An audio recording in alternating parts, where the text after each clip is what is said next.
Hello guys, how are you all? Welcome to my channel. So, today we are gonna see, what if Naruto becomes a Shinto kami god, part 2, subscribe if you enjoy the video, let's start the story. When the mortals thought about their gods, they conjured images of a mountain in the clouds gilded with splendor and riches beyond their wildest imagination. So, if those same mortals knew where Naruto and Nyx were meeting, their heads might have exploded from shock. Metaphorically speaking. When Nyx arrived on the mostly empty farm fields, she was in a much younger form than Naruto was used to seeing. However, the shift in appearance didn't stop Naruto from smiling when he noticed her presence. The only one not happy with her arrival was the deer basking with Naruto. His lack of attention to the animal resulted in an end to its scalp rub. The approach of the primordial goddess caused the deer to run off. Naruto rose to his feet and the siblings shared a meaningful hug. Nyx didn't bother moving her face from his shoulder. She resorted to speaking through him so that she might enjoy her younger brother's embrace for as long as possible. This is your most imaginative spot thus far, Naruto. Even if her point was made under the teasing guise of sisterly affection, Naruto felt the need to defend himself and his questionable locale. What kind of god or goddess would willingly spend time on a farm? Don't say it like that. Who would think to look for a pair of gods on cattle grazing land? Sometimes right under the nose is the best hiding spot. It appears you've already started learning from the mortals. Mother will be pleased. It wasn't just chaos. Nyx was also happy to see Naruto was thinking with his brain. Too many current gods and goddesses fell back on their overwhelming power or divine influence to resolve their problems. This didn't directly affect the Night Matron, but even she saw how it negatively impacted the human population. Something the pale-skinned woman said caused a bright smile on Naruto's face to partially dim. A stranger wouldn't be able to tell the two look apart, but a woman who raised Naruto. She absolutely noticed the subtle change on her dear brother's face. What happened? Internally, Naruto cursed himself for letting his emotions slip. Nothing, dear sister. How about you tell me what you wanted to talk about? His attempt at moving them back to their original purpose wasn't as subtle as Naruto wanted. That's one of many reasons why the blonde god wasn't surprised to see Gambit fail miserably. The stern glare she dropped on Naruto was capable of melting Olympus itself. Naruto was sure of it. Not to mention how it made him feel like a small godling again. Yes, we will talk about what's bothering you. And don't try and lie to me again, Naruto. I will only allow you this one chance to come clean. Naruto had no desire to be punished by his older sister. While he might not be the most prideful man walking the earth, the idea of being spanked by Nyx was mortifying. Fine, you win. However, I don't want you rushing off until you hear everything I say. Promise me that much, sis. Flashbacks start. The amount of hope in the air was almost tangible as the people celebrated this year's harvest festival. Drink and grain flowed in spades, leaving the young and old alike in a fervor of passionate life affirmation. Small villages such as these didn't have a reason to celebrate often. But when they did, they were some of the best parties around. None of the mortals suspected the godly addition to this year's festivities. Naruto Amakami just finished his dance with the young daughter of a local farmer. She was a cute little thing who couldn't be much older than 5. Both Naruto and the girl's parents found her obvious crush amusing. The playful spirit trapped inside the Shinto son could not help but finish the dance with a teasing flourish. Which amounted to him bowing to his miniature partner and kissing the back of her hand with a smile. Naruto's knowing expression grew as the blush on her face burned hot. Thank you for the dance. Naruto made sure he left the parental pairing with a wave. Their continual laughter helped keep his smile going. Soon he found his way to the long table where the whole village was gathered to partake in the festival's annual feast. Naruto didn't know any of these men or women personally, but that did not stop him from admiring their unity. Looking at them now, he could see one big family. Sometimes it isn't blood that makes a family, but rather time and understanding. Excuse me, I hope this seat wasn't saved for someone. Naruto's thoughts on human behavior were delayed a little longer. Turning right, he was genuinely caught off guard by the attractive woman now next to him. Her golden hair was impressively long and drew the fading sun's light. And the brown-eyed woman also had a chest that many men would desire. But what stood out most about the woman was the divinity Naruto felt floating around her. It was almost like she wasn't there despite sitting next to him. No one, and Naruto meant no one, even glanced at her breathtaking presence. That told Naruto something wasn't quite right about this lady's sudden arrival. Naruto flashed his most courteous smile, shaking off his half-put-together theories. It was a look that really showed how handsome Naruto could be. Maybe not princely, but definitely exotic. Not at all. This festival is meant for everyone to enjoy. A surge of satisfaction hit the younger blonde when he saw a blush tinting the goddess's flawless face. If he needed to put effort into charming someone, then you can bet he wanted it to work. Yes. It warms the heart to see everyone coming together to indulge in the boon of a well-cultivated harvest. He nodded along with every word, showing a loose agreement with the sentiment of his companion's thoughts. Once they hit a lull, Naruto remembered something rather important. Ah. Where are my manners? My name is Naruto. Your name sure is strange.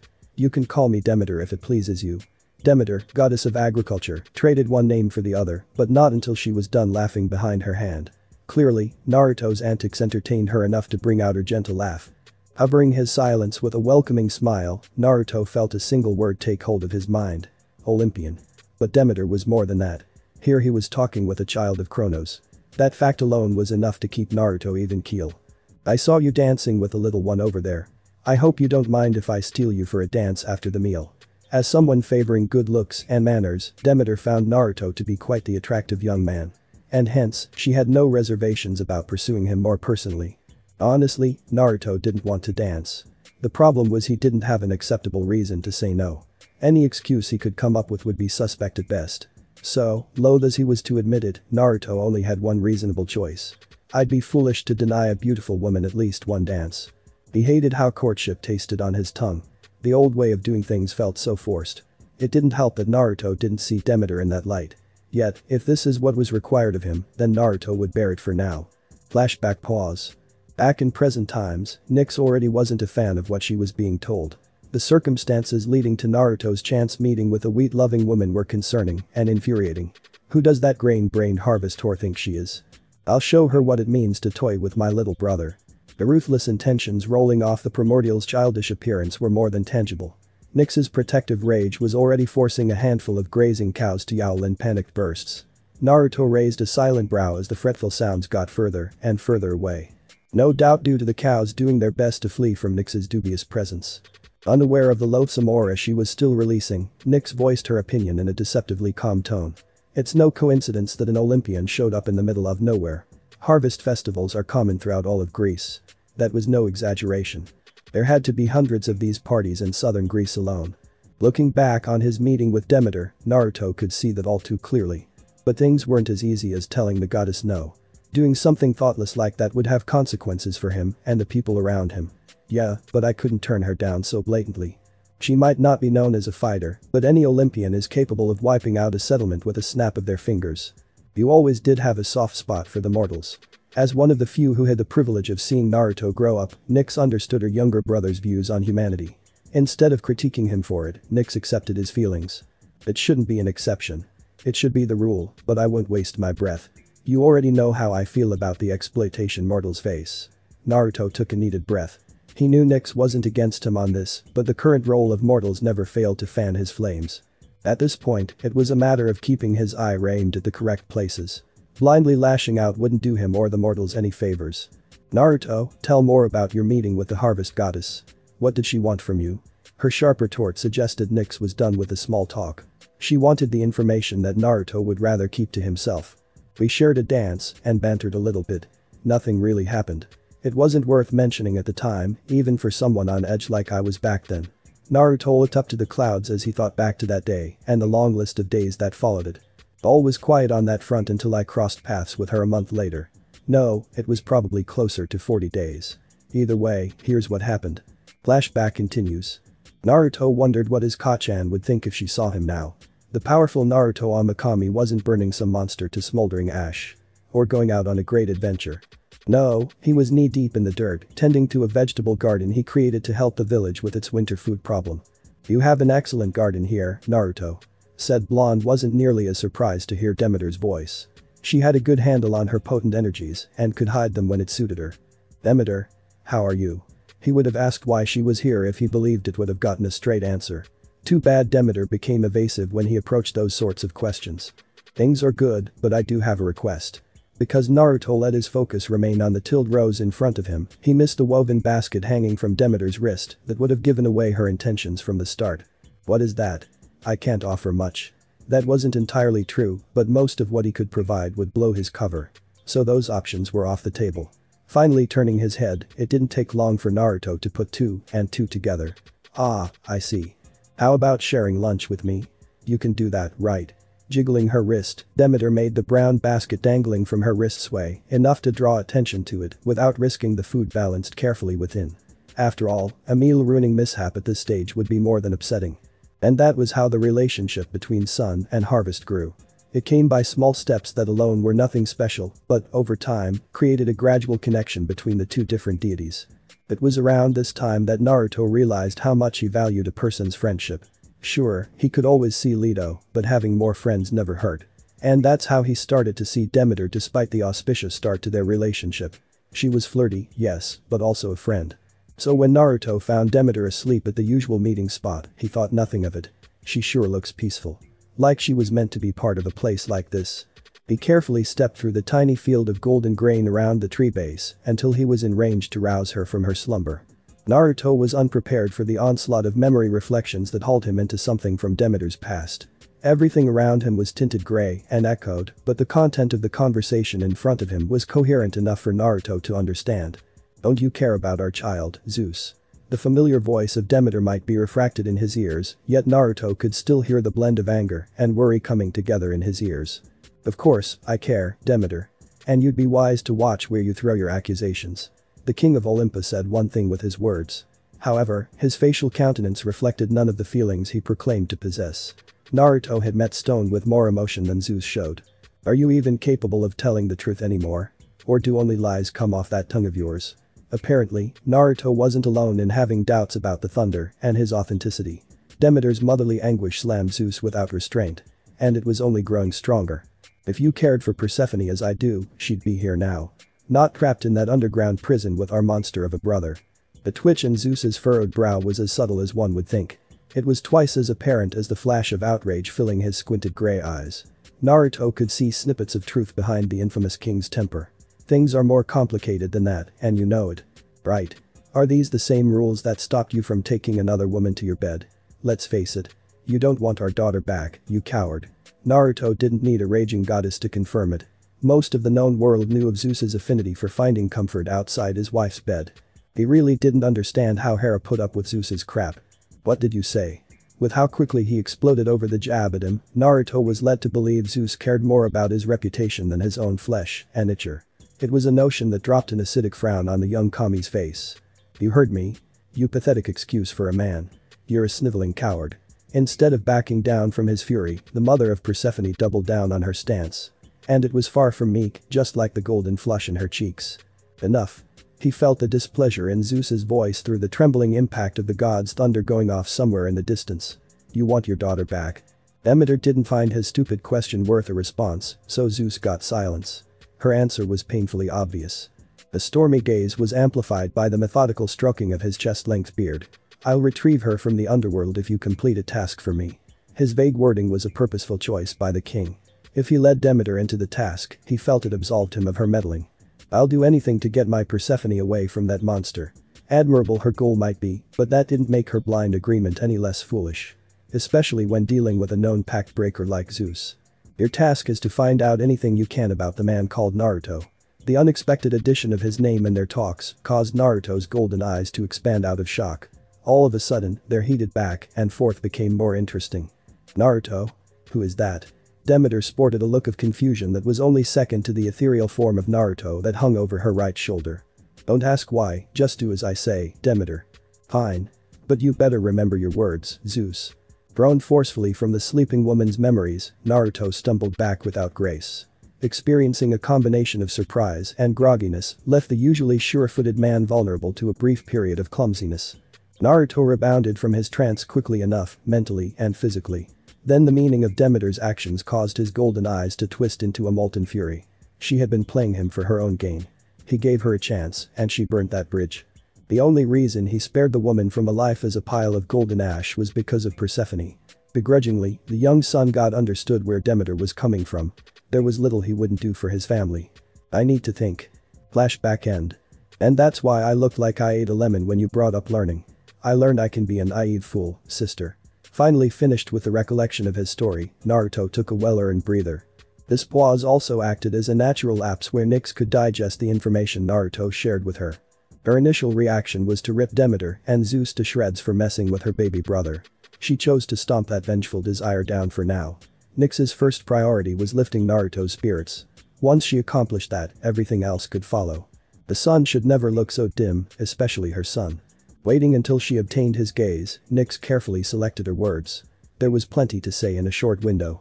Naruto was still so young, and seeing him struggle with things like this was expected. But that's why he had people to help him with his troubles. Your willingness to give people a chance sometimes will burn you. However, think of all the people you've helped because you held your hand out. That's a reason for celebration, not self-mockery. A small smile spread slowly over Naruto's lips without the young god realizing he was doing it. Ha, you're right. I tell myself that too, but it feels different coming from you. Thanks, I needed to hear that. Some of the things Nyx put forth were thoughts he kept to himself. But hearing them from the mouth of someone he respected added new credence to those whispers he told himself at night. The hug Naruto enclosed her lithe frame in was something Nyx was more than happy to return. Anything for you, little brother. Her warm-hearted reply was spoken into Naruto's shoulder as the older goddess held the hug as long as Naruto allowed. Eventually, all good things end, and Naruto was looking at her with that typical beaming grin Nyx associated with him. Well, now that we got me straightened out, what do you have for me? That's something I need to tell and show you. I want you to come with me to the underworld. Every drop of positivity melted away. What was left was the kind of serious look that everyone from Zeus to Hades was wise to fear. Not that her reputation affected Naruto. Knowing that Nyx could never hurt him kept Naruto from fearing his big sister. Their relationship was built on love, not fear. Is that all? Cool, let's go. I've always wanted to see the underworld. The gentle smile on Nyx's pale face couldn't be contained. Most people were wary of going to the Greco hell, deities included. However, Naruto didn't blink. He trusted her so completely, and that trust meant the world to Nyx. Nyx took Naruto's hands in hers, and both were sucked into the shadows pooling together at their feet. Underworld, night corridor. When the darkness abated, Naruto laid eyes on something awe-inspiring. He ended up in the shadow of a rectangular building that went some 10 stories high and 100 yards wide. The design was unlike anything Naruto had seen before. Plus, the bright yellow lights coming out the windows were a nice touch framed against the black backdrop of night corridor. Who made this building? Nyx felt a warm pride wrap around her as Naruto's impression of her home became known to the goddess. I designed the motif myself. I call it Victorian. Hold on, Naruto. Putting her hand on Naruto's shoulder, Nyx prevented the eager blonde from running into her house half-cocked. Maybe another time. We're heading to the back. That's when Naruto registered the dome of black glass. How he missed it, Naruto didn't know. The glass encasing was nearly as tall as the mansion itself. But what took the cake was the total sense of nothing it gave off. Naruto equated it to looking into a void or something similar. What I brought you here is waiting for us there. Follow me, please. Under the stewardship of Nyx, the pair made the short trip through a spiraling shadow gate. And the first thing Naruto saw upon exiting was the being known as Thanatos. He had gray skin put upon effeminate features. Along with silvered hair mostly hidden behind a black cowl, Thanatos had a comparatively thin figure. But that didn't deceive Naruto, who sensed death on the man like a second skin. Thanatos himself went on high alert until Nyx stepped between the two men. Thanatos, lower your weapon. You will hear me out before this escalates any further. And so, Nyx started explaining the complicated circumstances behind this meeting. Most of which Naruto zoned out in favor of inspecting the glass shell from its interior. Naruto's focus was drawn away from the walls when a black symbol appeared in front of him. With it came a man pinned to a post by his wrists, hips, and ankles by some savage-looking spikes. Ouch. The prisoner had an angry red skin and a pair of fangs that jutted out of his lower jaw and extended past his upper lip. Whoever this man was also had more muscle on him than Naruto and Thanatos combined. I have dealt with this creature 3 times, but it won't stay dead. The blonde kami whimsically acknowledged Thanato's statement with a quiet hum as he wandered in for a closer examination. Maybe you ain't so potent, hermaphrodite. The bound brute had some less than kind remarks for the gray man. As the one responsible for his current predicament, Thanatos was a logical target for the prisoner's ire. What is it, Naruto? While her son frowned at the crude insult, Nyx concentrated on Naruto, who continued to stare at their guest with no shortage of scrutiny. His frown wasn't one created from worry over himself or for those in this room. Naruto had a lingering hunch that reached much further as he stared into the captive's bloodshot eyes. Something that shouldn't be here. It's time you come out of your disguise. Naruto sent a pulse through his palm and into the creature's thrashing body. The shimmering light rippled across the red-skinned man's body until the illusion was shattered and he became something lichen-like with sparkling blue fur that shot irate jolts of lightning from the tips of said fur. As I expected, Hum again. Thanatos was clearly out of the loop and it showed. Naruto didn't help him by refusing to answer the mundane questions asked. The blonde had bigger fish to fry. Similar to how Naruto recognized the beast, it went the other way around. And true to form, the broad smile was wolfish. So it was you we felt. Yes, your blood will sate my thirst. Instead of falling prey to provocation, Naruto stared plainly at the known partner of one lightning god. Amaterasu's only child didn't even blink as the beast snapped its jaws at his face. Why are you here? Ha. I ain't telling you shit about shit. You heard the pale fool, godling, I can't be killed. What could you possibly do to me? Raiju's confidence was through the roof after hearing what the Greek Reaper had to say. However, like most indestructive beliefs, there was a way around it if one knew where to look. I have a theory about that. You see, I have something that Thanatos doesn't. It looks a little like this. The step Naruto took backward was more for flair than necessity. So was the choice to hold his arm out in front of him before summoning his spear. The fear in Raiju's gasp left Naruto with a smirk. Lord Izanagi's weapon. Why do you have that? Naruto didn't care that the fear filling the hound's eyes wasn't meant for him. Either way, it was something Naruto could manipulate to get what he wanted from this lightning-based beast. So you still recognize my grandfather's weapon? Good, very good. Naruto was in complete control, so you can bet the slip of his lineage was a conscious choice, meant to deepen the worries festering in the static-furred hound. Names affected more than the everyday mortal. Case and point.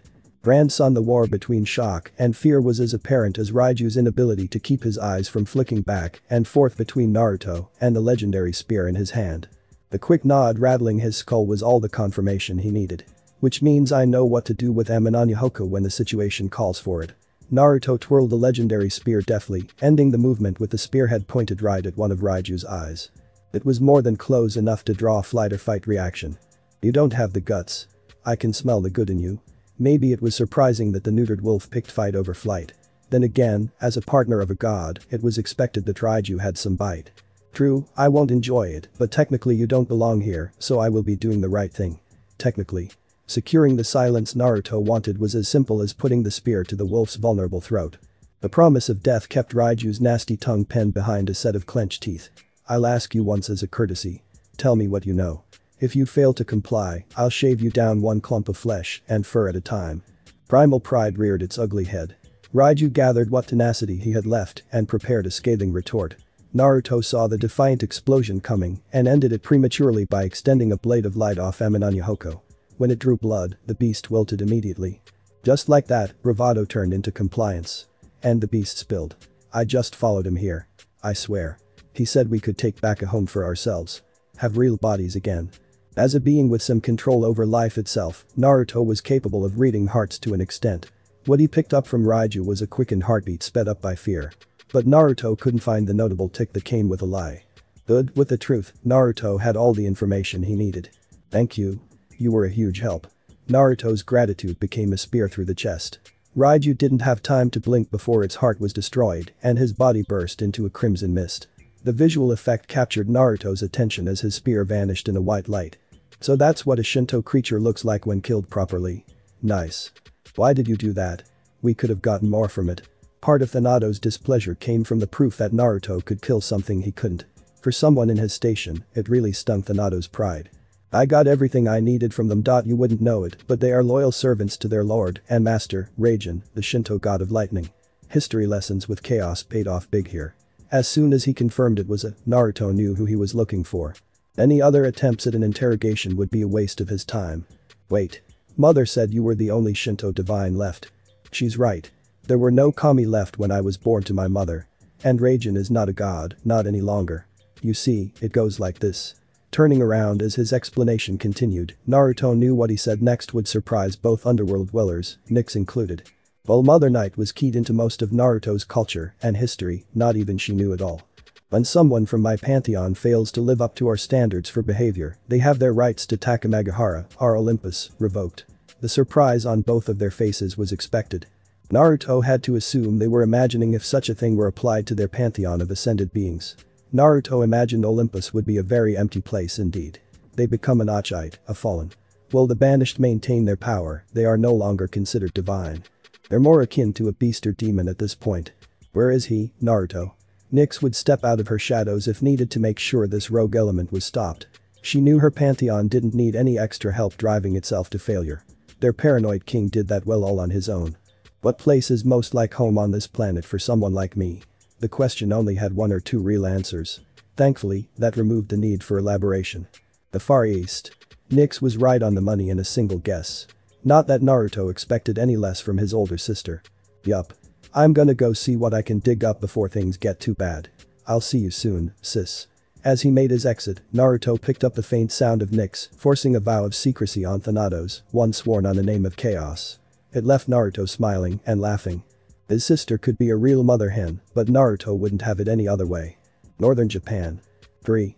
That is how many of regions Naruto worked through before getting a workable estimate of where his target was operating. Looking back with hindsight, he should have assumed it'd be Northern Japan. It was the furthest from outside influence, and the rocky landscape ensured Raijin was closer to the sky. Closer to his lightning. Once he knew where to search, it wouldn't be long before Naruto tracked the banished god down. It's not like Raijin went out of his way to cover his tracks. Godly energies aside, Naruto smelled the thick scent of ozone in the mountainous air. That was as clear a sign as any. Finishing the last stretch of his hike through the uneven mountain ground, Naruto looked to the mountaintop. The snow kept getting in his way, but it was no worry for Naruto's. The falling snow continued to melt as soon as it came in contact with the blonde skin. Once he finally scaled the mountain, Naruto set his plans in motion. That meant releasing a small portion of his power. It was enough to grab attention without revealing the true depths of his power. The response to his challenge came less than a second later. When the flash of lightning hit the lumpy mountain hump in front of him, Naruto found himself squinting. It's you. The one we have been searching for. And you came to me? How lucky. The heir to Amaterasu quickly noted the only physical difference between Raijin and his imposters were the drums floating behind his back and the eyes. While his lightning pets had pupils, Raijin's eyes were nothing but a pair of sparking, violet pits. Naruto paid the thick laughter coming his way no mind. Same as the veiled threats to his well-being. Raijin acting quickly, Naruto angled his body to dodge a pair of hurled lightning bolts. The third in the salvo was the one Naruto batted aside with a fire-encased hand. The two adversaries ignored the resulting thrums of thunder. Neither was willing to take their eyes off the man across the mountain. Eventually, the large-bodied Raijin ended the silent standoff. I don't need your words. I need your death. This time he gathered a bolt of lightning as large as a horse over his head. And this time, Naruto needed both hands to throw the projectile directly above him. Raijin stared at the gray clouds overhead as an ear-shattering explosion rained down on them. Snarling, sparks of lightning burst off his hand. Kaminari Shuryo. Lightning hunting. The dazzling beast made of pure lightning jumped out of Raijin's hand, landing on all fours. Connected to it by a leash of light, Raijin silently commanded the construct to attack, and so it did. It twisted and turned, leaping off the peaks with otherworldly agility as it approached Naruto. Instead of crashing into the blonde from the front, it swerved and tried biting at Naruto's left. Naruto saw it coming and turned to put a mirror-shaped flame barrier to fend off the creature's supercharged jaw. With Naruto facing left, Raijin unleashed a second manifestation from his free hand. He aimed it at Naruto's blind side, but when it reached the unprotected flank, Raijin allowed himself a smirk. It lasted until the lightning beast went through Naruto and exploded against the ground. Stellar projection clones, they make for such lifelike decoys. Don't you agree? Naruto permitted Raijin enough time to turn and face him before a fiery explosion sent the muscled man soaring off the mountain. Naruto didn't let his flames spread for long. He quickly contained them in a globe around him until it looked like a miniature sun sat on the mountain. He sent the ball of fire with himself in the center, tumbling through the atmosphere with a single leap. And when he crashed down where Raijin hit, the impact unleashed a scorching shockwave in the immediate vicinity. Sitting on one knee, Naruto's brow furrowed in annoyance as more thunder shattered the sky. It was loud enough to shake Naruto's itcher. When Naruto stood, he was already looking around for Raijin. He was there when Naruto jumped, but was gone by the time Naruto landed. He had enough time to look left, right, then up when Naruto realized something wasn't right. It wasn't just quiet. He was deafened. The temporary removal of his hearing put the golden-eyed god on high alert. Naruto hated it, but he resorted to reacting. It became clear he had enough time to face Raijin's heavy strikes, but not enough for a counter. For 3 long minutes, Naruto was helplessly smacked around like a heavy bag. Never had 180 seconds felt like an eternity. Thankfully his period of weakness ended with Naruto flat on his back and some golden blood running down his chin. He's faster than me, but he can only come one way when I'm like this. From above. And he was right. Raijin descended on his prone form with his fingers extended and lightning screaming around his outstretched hand. The bastard planned on stabbing him. Yeah, that wouldn't work for Naruto. Putting his hands side by side with the palms facing out, he met the charging Raijin with a beam of golden fire, large enough to swallow the muscular Folan's body. But to Naruto's dismay, the flames didn't stop a violet-colored discrepancy from pushing through toward his body. "Back off." Naruto growled indignantly as a second surge of fire coursed forward and sent Raijin into the sky. He took a breath before creating a small flame behind the soaring brute. Gathering his wits, Naruto teleported to the newly made fire just as Raijin reached his apex. Already in position to attack, he double-stomped Raijin in the spine, driving the man into the ground hard enough that it knocked up a dust cloud. Whoosh. Boom. Naruto was the first to emerge from the cloud, unsurprisingly. He already had one fireball floating over each of his hands as he waited to see if Raijin was still conscious. He kicked the lightning drummer hard enough to snap his spine, but with gods, you never know. And soon enough, the burly Kami pushed his snow-stained body out of the upheaval Naruto planted him in. Furious over his injury at the hands of this child, a feeble spark escaped Raijin's panting mouth. Then without warning, his drums vibrated on their own accord. The bass-heavy beat unleashed a flurry of lightning strikes in the distance. As the bolts approached and the thunder got louder, Naruto realized something was wrong. Shit. This isn't an instant technique. He's charging up for something. Naruto hurriedly tried putting enough power together to break Raijin's concentration. Whether or not he made it in time was up in the air. That's when the ground under their feet shook violently. It was like being in an earthquake multiplied by 1,000. Both men fought to keep their balance as the world under their feet shuddered frightfully. When the dueling pair realized this was an outside force, their battle stopped. Being the closest to the quake's epicenter, Raijin turned right as something massive tore its way out of the planet's crust. What is the name of Amaterasu? With distance, the stunned Naruto saw an endless sea of scales rising into the sky. And when they did give way, Naruto wished they hadn't. Because that's when he crossed gazes with a haunting pair of sickly yellow eyes. It was bigger than massive. It was titanic. And the rattling hiss it released froze both fighters in place. Moving faster than Naruto could ever imagine from a beast of its eyes, the snake lashed out and crashed its absurd jaws on Raijin's position. Naruto couldn't help but wince at the scream Raijin uncorked when the snake sunk its human-sized fangs into his bulky body. "No, brother. Help me, please. Brother." Imagine the dreadful shock Naruto experienced when the snake crushed Raijin in its jaws and swallowed the extremely powerful god like a common rodent. Naruto wasn't ashamed to admit he took a cautious step back. That's when another 7 heads fanned outward, emerging from the hazy cloud of dust behind the serpent. Each of them leered at Naruto with a menacing harmony of hissing growls. The complete visual of the great beast made the Sunspawn's blood run cold. Yamato no Orochi. Thanks for watching my video, leave a like if you enjoyed my video and also do consider subscribing to my channel for more awesome content. See you next time, till then sayonara.